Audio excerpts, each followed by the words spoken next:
Hello everybody, good afternoon and welcome to the United Stand. This is your latest Manchester United news and transfer news where we're going to be talking about Erik ten Hag's top 2 transfer targets this summer. Hot off the press, some good information and chats this morning, and these are the 2 players that Erik ten Hag is prioritising as his Manchester United revolution. Now, it doesn't mean he's going to get them, also doesn't mean we won't sign 4 or 5, but 2 players that Erik ten Hag has prioritised early doors with Manchester United, because what we do know is that when he's had these meetings with Manchester United, they've not sat down and had a cup of tea and discussed what biscuits they want, custard creams or knobs. They've been talking about visions, they've been talking about weaknesses, they've been talking about the types of players. And one of the things that really impressed Murta and Fletcher was Ten Hag's ability to say, look, I look at the team, this is the issue, these are the solutions I think are available within Europe, and then they've discussed theirs. So lots to get into in relation to that. Also, quite an interesting update from the Manchester Evening News saying that Ronaldo and players vetoed Conte back in October. They said don't get him, and they may well have been ignored in relation to the Pochettino. And rumours that even United had decided they wanted Ten Hag in January, which is bollocks. But we'll talk about all that as well. Lots to get into. But as you can see, the show is sponsored by Manscaped, one of your favourite sponsors of the United Stand, trusted by over 4 million men worldwide. Spring is here. It's time for a clean-up, and you can trim your grass to make the yard look bigger with Manscaped. And as ever, they're going to look after you United Stand viewers, because they've got a fantastic offer for you where you can use the code United Stand and get 20% off plus free shipping worldwide. So what are we all talking about? We're talking about the Lawnmower 4.0. This is the thing that's going to trim things and make things look bigger. A new multifunctional on and off switch for people who like to travel. The ability to turn the LED light on and off for a more precise shave. It's got adjustable lengths, so you can do different lengths if you want to. And it's sleek with a 2-tone matte finish. It's even got a hot foil stamped Manscaped logo on it, which is very fancy. And of course, it's got wireless charging system, which uses electromagnetic induction, which can help battery life last longer. Very fancy there as well. Alongside the Lawnmower 4.0, you can get the Performance Package, which includes the Weed Whacker, which you use on your nose. Get to a certain age, this is very handy. I think you can actually use it for your ears as well. I'm not at that age point yet, but nose certainly. The Crop Preserver, the Crop Reviver, very comfy boxer shorts, and a travel bag. The travel bag's fantastic actually. If you're one of those, you're away for the weekend and stuff, you drop it all in there, night out, get everything ready, clean up everywhere, you're having a laugh. She's having a laugh. You're both having a laugh. You're having a great time. Anyway, because Manscaped care about everyone that watches the United Stand, they are giving you a huge 20% off plus free shipping worldwide when you use the code United Stand at checkout. So what are you waiting for? Head over to the link in the description, manscaped.com, or click the link in the description and get your order in today with that 20% off and the code United Stand. Or you can just hold up your phone with your camera on, scan the QR code, it will take you straight there. Thank you very much to Manscaped as ever. So there we go. We've got 3 new members, Tom, Kevin and Lyle. Just while I was chatting away, 3 new members. Do not forget, lads or ladies, Tom could be a lady's name, I don't know. Do not forget to check out Timber against Maguire, head-to-head stats, aerial duels, aerial ability, passing. I mean, the passing thing between Timber and Maguire was my favourite bit of that video. Exclusively in our members section. Also, we've got Anthony versus Rashford as well. There'll be more on there thanks to our new members. Check it out. I mentioned that because we are going to now talk about what the title of the show is. Ten Hag's top 2 transfer targets. Do I think this will surprise you? Well, if I told you it's Nathan Redmond, I'd be lying. If I told you that Ten Hag's top 2 transfer targets are as follows. Timber is 1. Now, we were just talking about in there. Timber from Ajax, centre-back, is one of the priorities that Erik ten Hag believes is really important to Manchester United. Now, you might get a bit sad about this. Anthony actually isn't. Anthony is not a player. Welcome to Damien. Anthony is not a player that Erik ten Hag is pushing Manchester United to sign as a priority. For a couple of reasons. 1, the price tag. 2, the position. Man United see right wing as a position that maybe isn't a priority. There is a belief that Marcus Rashford can get better. There are some younger players coming through. They've already got Jadon Sancho, so spending 60 million quid on Anthony may not be a good idea for Manchester United. So he's not a priority signing for Manchester United or Erik ten Hag. The Ajax player that he wants to bring is Timber. The reason he likes Timber is 1, because he's very good, 2, because Manchester United lack a centre-back like this, and 3, at 20 years of age, he fits in with some of the profile of player that Erik ten Hag wants to bring to Manchester United. He wants to bring players that are going to be here for the next 3 or 4 years and be part of that journey, because he knows he's not winning the league next year. So to bring a player like Timber into Manchester United's side, who is 20, obviously going to be 21 soon, we're not expected to win the league next year. So next year would be a good season to integrate him into Premier League football without the pressure that, yeah, well, let's go and win the Champions League, let's go and win the league. We're not going to win the league and we're not going to be in the Champions League. Ethan says, highlight of my day each day watching the show. Keep it up, Mark, says Ethan. Thank you very much. Sorry I was a bit late. I'm still struggling with this thing. So I'm just trying to do what I can at the moment. We will be live at 7 o'clock tonight as well, by the way. So Timber is a priority signing for Erik ten Hag. This has been mentioned to Manchester United. It's been mentioned in his interviews and it's still being mentioned now. This is the centre-back that they want. Now, whether they'll get him or not, we'll have to wait and see. We all know Rangnick has suggested Rudiger. I think if you've got a choice between Rudiger and Timber, you're going to go with Rudiger, but that's a very difficult deal to do. But Erik ten Hag sees Timber as the perfect centre-back signing for Manchester United. And also the reason they like him is that they've got Varane, they've got Maguire, and they know they've got Varane and Maguire next year. Whether we like it or you like it, Varane and Maguire are going to start the season at Manchester United. There's concerns about Varane's injury record. There's concerns about Maguire's ability in general. But neither is going to leave in the summer. So bringing in Timber, who's 20, and obviously he's going to have to adjust to the Premier League, they feel that this is the perfect player because if Varane's injured, he can play. If Maguire's not playing particularly well, he can play. But it doesn't massively disrupt the Maguire-Varane issue. So Timber is a priority for Manchester United. I hope Ten Hag goes for talented Croatian, says Marco. Welcome to the Members Club, Bailey and Mason Reed. Thank you very much. And Yuv as well. Appreciate that. And Damien, I think we'd already done, and Lyle as well. So Timber is a priority signing for Erik ten Hag. And the second priority signing may well surprise you. It certainly surprised me when I had this chat with somebody this morning. So the second priority signing, and was mentioned glowingly in the interview with Erik ten Hag, is Declan Rice. Declan Rice is the priority signing for Manchester United in the midfield, and Erik ten Hag agrees with it. Now, whether it was Erik ten Hag's priority signing before, it's certainly something that he's verified with Manchester United. Now, we heard about United have been scouting players that they're going to present to the manager, and then the manager will have his opinion on it. This is an example of how this worked in the interview process. So Declan Rice has been identified as United's priority CDM. Declan Rice is fully aware of this. Manchester United have been in contact with him.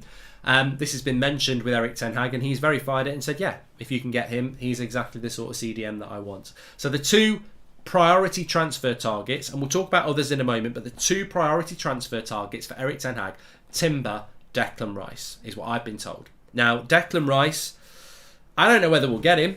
Declan Price, I don't know whether we'll get him, but I don't think we will get him. And that's the thing. Just because Ten Hag wants Timber and Rice doesn't mean we'll get either of them. We might not be able to get Timber. We might not be able to get Rice. But Declan Rice, you can see why Ten Hag would verify it and give a thumbs up to it, because he's a very good player. He's got the potential to be a very, very, very, very good player. I don't think we'll get him, but it's interesting. Mark, Super League protests will be nothing compared to the protests if you leave, says Sonny B. Jack, thank you very much for becoming a member, and welcome to Official Fade as well. So yeah, I think we'll have to wait and see on that. Bailey, welcome to the Members Club as well. What I would like to do though is just in relation to the midfield situation, because as we know at Manchester United, it's not always easy to get the players that you want. Centre-back Timber, CDM Rice, they would be the first two priority signings for Erik ten Hag if they can happen. Ibrahim Sangaré, Mark, says Nathan. And hi Mark, I believe Ten Hag can improve Rashford drastically, he just needs confidence and consistency. Well, he'll get a chance, Mikel, he'll get a chance. There's a lot of people in the chat saying, oh, I don't believe that, what about striker? Look, we're going to get a striker. What I was told about the striker situation is that that's very much up for grabs, because United themselves like Nunez, Erik ten Hag likes Nunez, and you could almost, I nearly said three, because you could basically say it's Timber, Rice and Nunez, because Erik ten Hag is a big fan of Nunez, and of course Benfica played Ajax, they knocked them out. So Erik ten Hag would probably say his number one target is Nunez, and I think Manchester United's number one target is probably Nunez. But much like Declan Rice, I don't think we're going to get. I can't sit here and say United are going to sign Timber, Rice and Nunez, even though we pretty much know that they're their 3 priority signings. I'm not convinced we'll sign 4 players if we get those, because Declan Rice has cost 100, maybe 90, 80. Nunez is going to cost you 50, 60. And Timber's going to cost you about 30. So you're probably spending 180 million quid on those 3 players. I don't know whether we'd buy anybody else. But we won't get those 3 players, priorities or not. And I do firmly believe, because I think the person who I spoke to this morning is very credible. They didn't mention Darwin Nunez, by the way. They mentioned Timber and Declan Rice, which is why I'm talking about them. But I firmly believe that Darwin Nunez is the priority striker that Ten Hag and Manchester United want. I just don't believe we'll get those 3 players. Roddy O'Brien, welcome to the Members Club, and AJ as well. So I suppose it becomes about what you can get. And I think in the striking situation, that is going to be something that develops over the summer, because I don't know who we go for if we don't get Darwin Nunez. I don't. I really don't. The chat will be full of Isaac and David and Osman and Schick and maybe a couple of others, but it is difficult. But it's going to be very difficult for Manchester United to get the striker that they want in the circumstances we find them ourselves in. How haven't I heard of this Timber? What a player, says K Robbo. Check it out. He's a very, very interesting talent. No Champions League, and they won't come, and I think that might be the problem, Key. I really do. Would you rather 20 to 40 million for Sangaré, 100 to 200 million for Declan Rice, says Charlie? Well, I think your price tags are off there, to be honest, Charlie. Colin says, as good as Rice is, I don't believe we should be spending 80 million on him. There are players just as good as that are cheaper, says Colin. And another overpriced English player, what a surprise. Paying 100 million for Rice isn't worth it, plus he loves Chelsea, says Ray. Well, look, I was going to come back to Declan Rice anyway. Look, I think at the end of the day, what's happened there is Erik Ten Hag's been in interviews with Manchester United. They've spoken about players. He's obviously suggested Timber and said that's the sort of centre-back I want. They've obviously spoken about the CDM position, because everybody knows we need a CDM. And Man United have mentioned Declan Rice, and Erik Ten Hag has said, look, if you can get him, he's a very good option. There are other options on the table. I think it's fair to say that Neves is on the table. Calvin Phillips has been mentioned.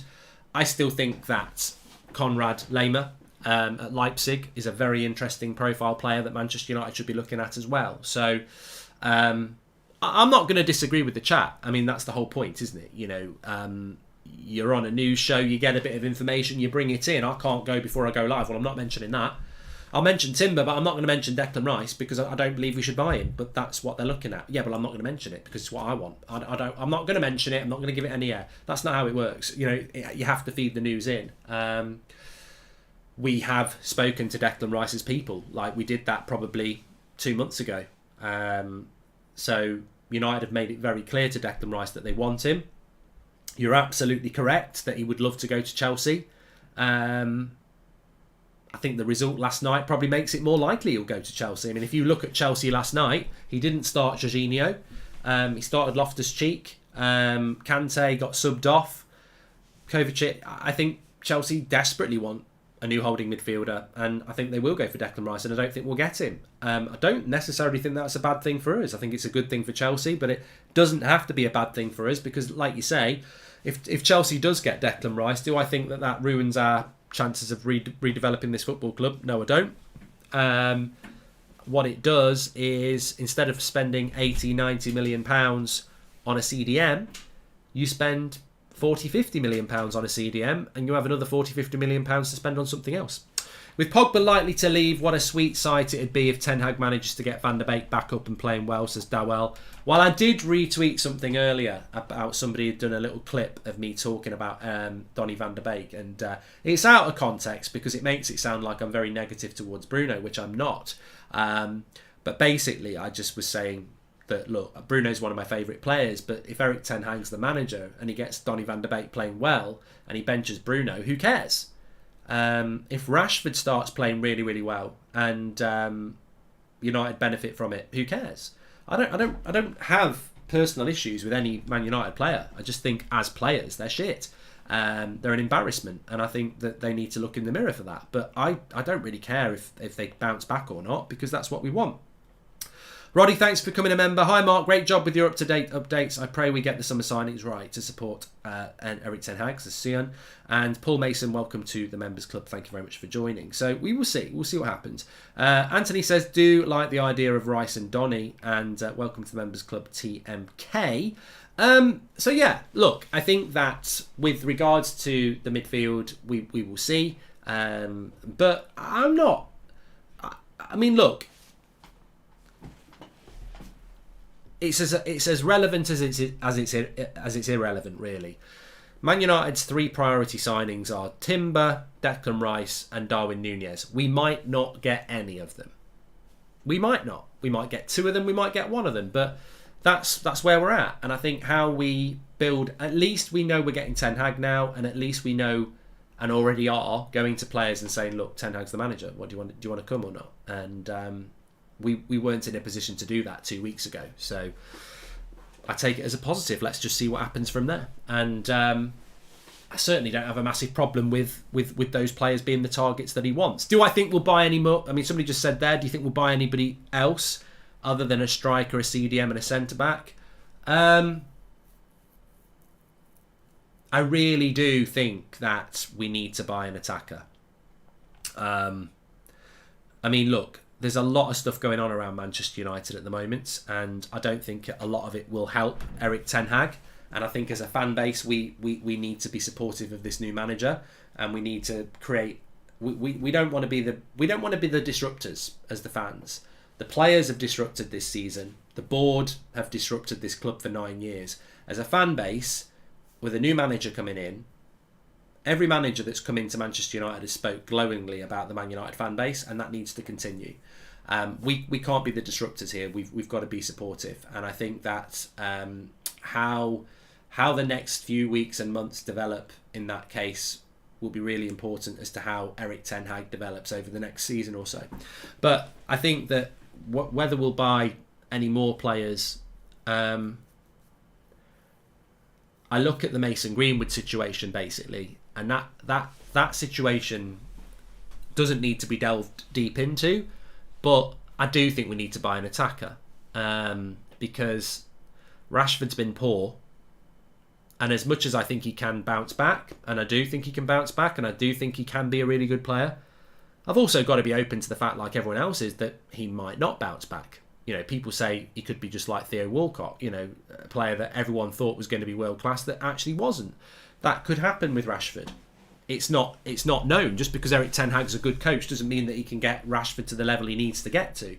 Let's not forget, Rashford seems to have not acknowledged his issues. Like a lot of players at United this season, I don't think he's looked in the mirror and gone, I'm to blame. I think everyone's looking for someone else to blame. Criticism, you feed the criticism because you're not playing well. You can feed the praise by playing well. You're in control of whether you get praised or criticised. I look at Rashford and I think closing your eyes on headers, running into blind alleys, shooting from silly angles, playing poor passes, all these things you can control.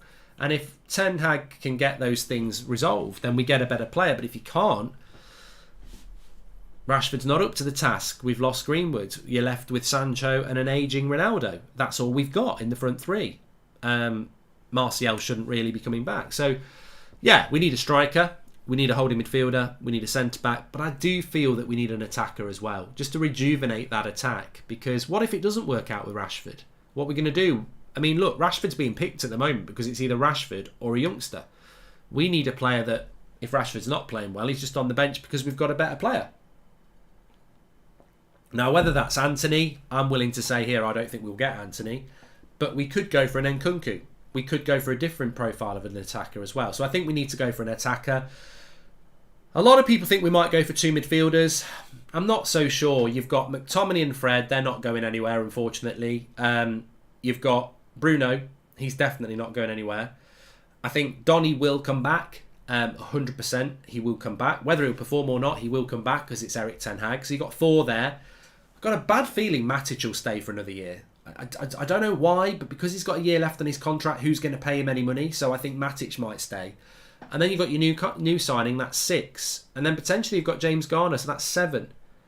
Are we going to buy another midfielder and go 8? I think we might only buy one midfielder, even though many people think we might buy 2. Personally, I would move Matic on and potentially loan Garner, and I would get a holding midfielder. I mean, I'd love to get a holding midfielder and Conrad Lema. I think they would be really, really good for what we're looking at.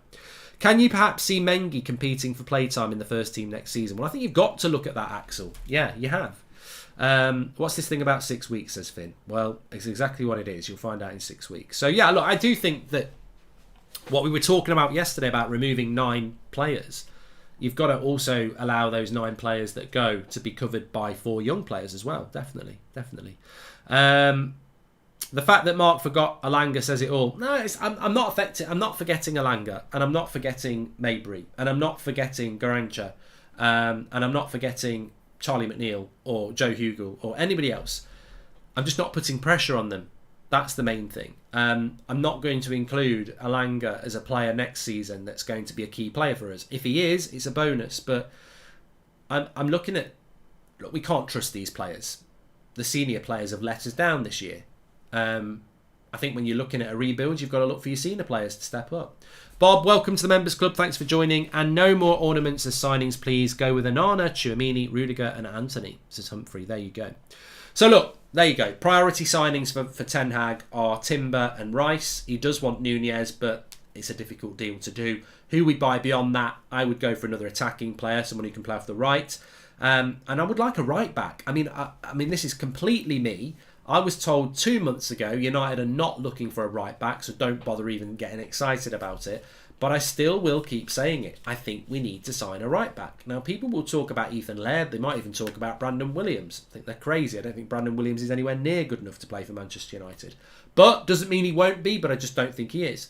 Ethan Laird, is he ready yet? I don't think he's going to be ready next year. Which leaves you with Wan-Bissaka and Dalot. I'm not convinced. I think that there are players like Lamptey and Spence who are very good fullbacks that Manchester United should be looking at. But we will see. You can't develop talent and natural physical attributes. They've all had pints at the pub and agreed to destroy the club, says Ben. And Mark, do you think Chong would get a chance? Look, there might be a few surprises, Declan. I mean, look, I don't want to scare people. Before we move on to the next topic, I don't want to scare people, but what about...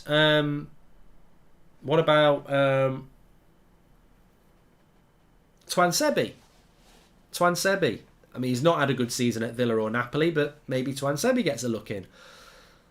What about Pereira? Have you heard the story about Andres Pereira coming back? So, look, I mean, pre-season Pirlo, I'm sure he might go and bloody con Ten Hag. I think we should go for Kamara. He is free agent, says Josh. In relation to Kamara, Marseille midfielder, he's been scouted by United. I think Ranić was interested in him, but United haven't followed up that interest at all. Why sign a CDM when we've got James Garner, says Rich? I think that's foolish. I want to see Garner given a chance, but he can't be the CDM solution. We need to buy a CDM. The great thing about Garner is we need 2 CDMs. Every good club should have 2 CDMs. If Rodri gets injured, they'll use Fernandinho, even though he's older. If Jorginho doesn't play, they'll play Kante or Kovacic in that role. Liverpool, they've got Fabinho, they've got Henderson. We've got nobody. We've got absolutely nobody. So we need to buy those. Do you think that there'll be a surprise signing? And Rayan says Benjamin Pavard. You know what? 1 minute, I just need to get myself some water for my throat. I hope there is a surprise signing. And I think that with Erik Ten Hag, there is a really, really big opportunity for that. I mean, when I think about United over the last 9 years, has there been that many signings where we go, wow, that's a real big surprise? And I know one that really jumps out to me is probably Eric Bailly. He does jump out, definitely. I'm back now.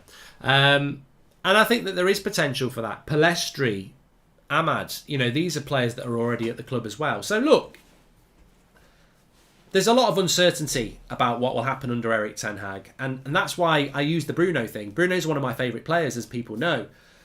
But if Bruno's on the bench and Donny van der Beek starts, who cares? Who cares? It really doesn't matter. Because the whole point of supporting this manager and this team is let's give it some time. And I think everybody's very eager to...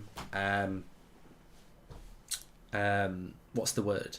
Express their dissatisfaction at how the club is being run. And I'll never stand in the way of that. And look, I'm not happy with the way this club's been run for 16 years. Forget the last 9. I'm not happy with dividends being taken out of the club. I'm not happy with, the way Old Trafford's not been renovated. I'm not happy with a lot of things about this football club. But I've not been happy about those things for 16 years. We are at a point now where this football club has made a decision that I never expected it to make. It's appointed a manager that all our ex-players, all the media, and people within that club were saying, go with Pochettino, and they've still gone with Erik ten Hag. I'm intrigued to see what they're going to do in the summer, because we've just appointed a manager that's the right manager. We're not going to be in the Champions League, so we're going to spend more than we normally would. If we've got the right manager, and he's got the right budget, I think the next few months at Manchester United could be the start of something. So I'm choosing to just try and be positive. And I'm not blind, but I'm choosing to be positive, and I don't want to get dragged down by any negativity at the moment, because, God, there's plenty of... We only have to wait for United to play for that. But I am intrigued by what this club might be doing over the next few weeks and months. Neves and Jovic are more realistic second choices for me. Wings not an immediate priority with Diallo and Garnacho. Centre-back, right-back and second CM, more pressing. Rice never coming, says Robin. Going for Rice sounds like a compromise on Ten Hag's part to the board's wishes, says Sean Finity. And absolutely buzzing with this Ten Hag appointment. Cheers to you and the entire United Stand community for all the hard work and content. Ajax Donny coming soon, says Sean O'Rourke. Well, the next thing I wanted to talk to you about was this story that's come out from the Manchester Evening News, and I think it's not breaking news, but it sort of verifies what we've been talking about, really. And there was an article in the BBC as well today, and basically the summary of it is that back in October, when Conte was available and wanted the United job, there was a lot of people within United that didn't want him. But also Ronaldo has been mentioned, and some other players didn't really want Conte to come to the club. Now, there's two answers to that. The first of all is, I don't care whether you're Cristiano Ronaldo or Harry Maguire or Dean Henderson. You should not have anything to do with who the manager's going to be. It's like a turkey voting for which turkey to have at Christmas. So it doesn't matter how good you are, managers must manage. And we should never be listening to players on who the manager should be or not. That's irrelevant. So if we did do that in the past, which we have, Mourinho spoke about player power. It probably cost him his job. So that is something that I just don't agree with, and I think a lot of people would agree with. I love Ronaldo. I do. I love Ronaldo. I think he's a fantastic player, but I don't really care if he knocks on my door and says, "Don't get Conte." And I think it was a mistake not to get Conte. I think if we got Conte, we'd be in the top 4 now, and the revolution that we require would be would be moving forward. The hope is that in 2 years' time, because Ten Hag's a better footballing coach than Conte, his style of football is more pleasing on the eye, that not getting Conte won't be such a big deal, because we've got Ten Hag and we're moving in the right direction. But I think that the club were wrong. I think the club were wrong not to go with Conte, and the evidence is where we are now. The interim coach was not a good idea. These players needed a kick up the arse, and we wrote the season off in November. But it shows you the shift at Manchester United. Welcome to the Members Club, Adrian Watkins. It shows you the shift at Manchester United, because actually, when you think about it, last October, you've got Gary Neville, the media, Ronaldo and co, so players, people in the club, Conte's not the right man for us. And it shows, whatever you think about that, you can't change it. But if you go back to last October with these ex-players and the media and people within the club and players going, Conte's not the right man for us. Now, bear with me on this one, because this has a point. So, last October, we lose to Liverpool. We're a bloody embarrassment, right? The club's in a mess.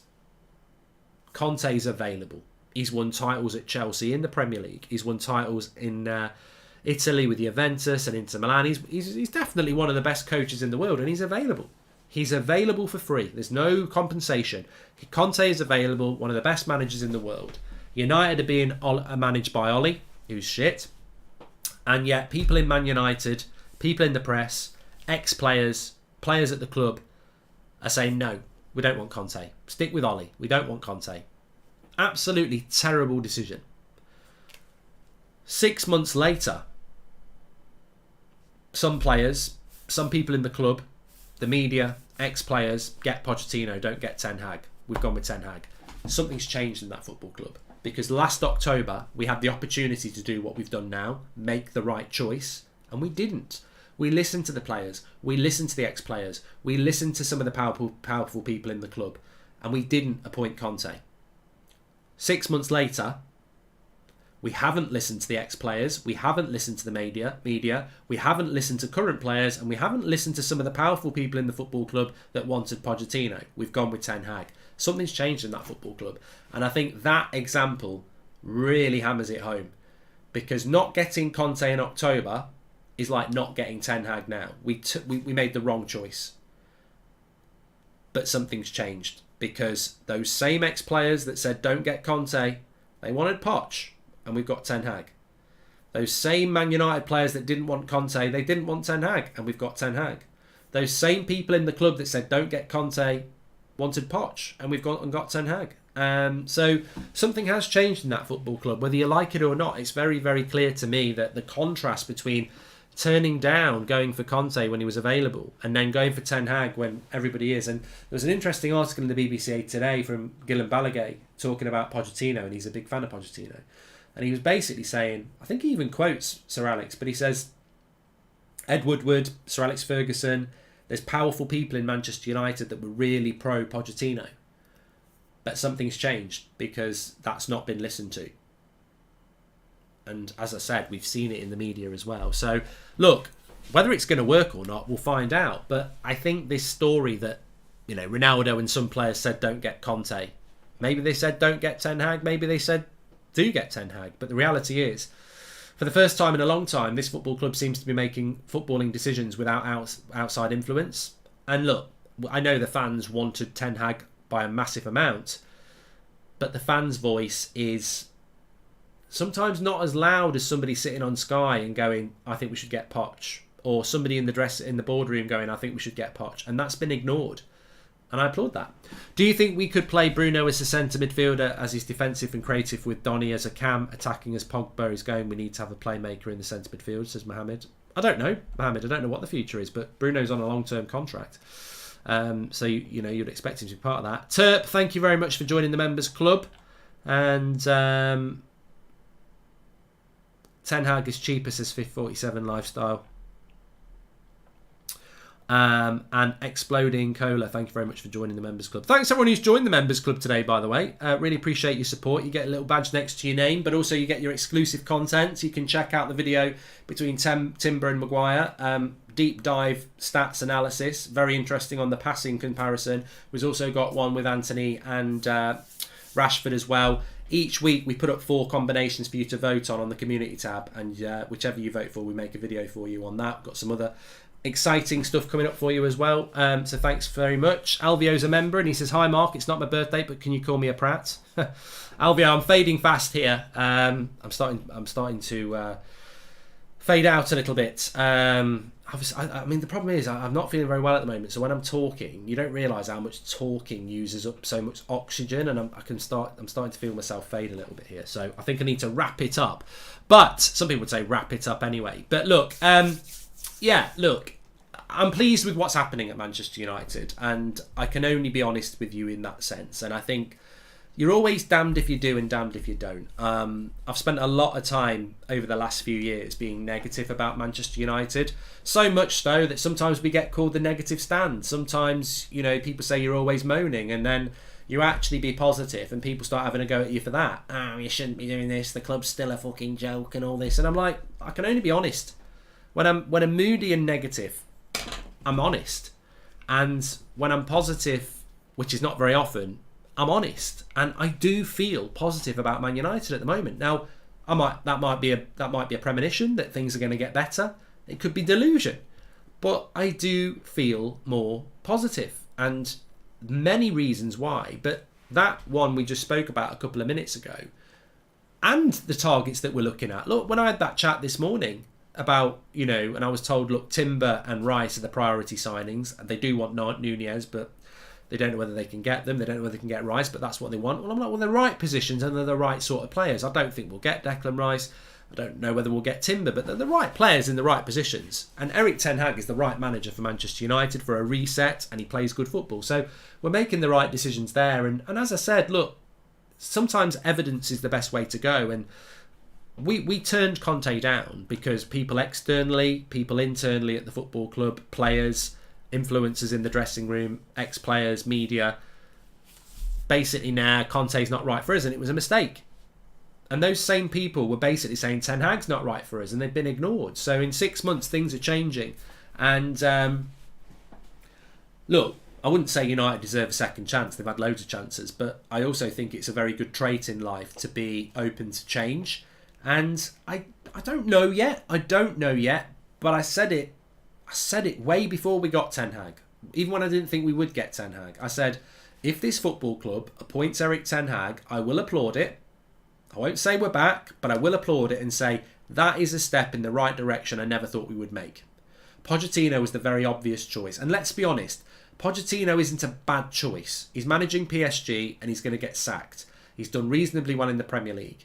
He's and he's Premier League proven. So Pochettino was not like, it wasn't like Ten Hag's the right choice and Pochettino's a bad choice. I mean, in my mind it was, but to the general population, I think most people said, well, there's pros and cons to both. So they've made a brave choice, and I think they've made the right choice. And I never thought they'd make that choice. So fair play. Let's see where we go from here. I'm a very interesting spectator now. I'm not negative about United. I'm not negative about what they've done. I'm negative about the players. I've not forgotten what they've done this season, and I've not forgotten the last 9 years. But I suppose with Richard Arnold as the CEO and Murta and Fletcher running this this Ten Hag process or managerial process and making the right choice, I'm sort of going, I don't trust you, but I do like what you've done there. Please do more. And that's where I am with it. Yeah. Mohammed, thank you very much for your super chat. Welcome to the Members Club, Exploding Cola. My voice is going now as well. I'm starting to tire. I am going to be doing a watch along for Man City Atletico Madrid at 8 o'clock tonight. We've got the 7 o'clock show as well. I'm not able to do career mode. I can't. I just can't push myself that much at the moment. I'm not very well. I'll reveal about my illness once in a few more days. But at the moment, I'm just having to take it very, very easy. So thanks everyone for watching, and stop moaning, Mark, says John. Yeah, I know. But you know what, as men, man flu and stuff like that. But yeah, I need to rest up a little bit. Thanks everyone for watching. Take care. Really enjoyed the video as per usual. Big shout out to Manscaped. Scan your QR code, 20% off, free worldwide shipping. Trim the grass to make the yard look bigger. And big shout out to Manscaped. And I'll speak to you all in a bit. Thanks to all the new members as well. If you want to click the join button and you can go and watch the Timber versus Maguire video, then please do check that out. Thanks for watching. I'll see you all in a little bit later.